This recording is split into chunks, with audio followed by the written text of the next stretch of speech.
Melissa, your mother had an abortion during her pregnancy with you, and you survived it. When I was 14, I found out the truth about my life. That's when my survival came to light. When I first found out, I was devastated.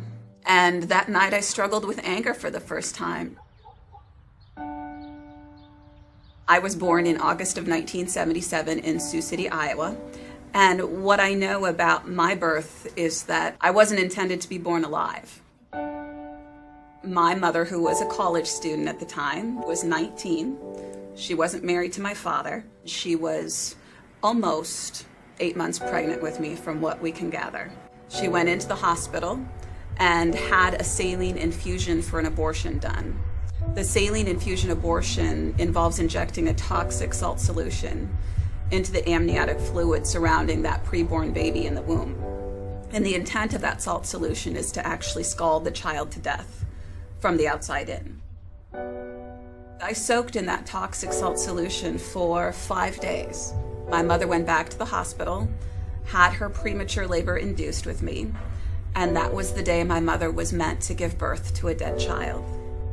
The medical professionals initially believed that the abortion had succeeded in ending my life. The joy for me is realizing that that day when I was left for dead in the hospital, a nurse heard me. That nurse and that team of professionals understood that my life was worth trying to save. After I survived that failed abortion, my biological parents made an adoption plan for me. And I'm really blessed because my adoptive parents met me while I was still being cared for in the neonatal intensive care unit. And my parents tell the story of how the first time they laid eyes on me lying in the incubator, they fell in love with me. And, you know, I always joke, I know I wasn't a pretty baby. I know that about myself. But my parents saw the inherent beauty that existed in me. I want everybody to see that. If we look behind words, if we look behind numbers, this is what abortion looks like. This is what tens of millions of other children would look like in one way, shape, or form, if only they were given the opportunity to live. It's not just a word. It's not a statistic. It's not just a choice, just a right. It's a human being.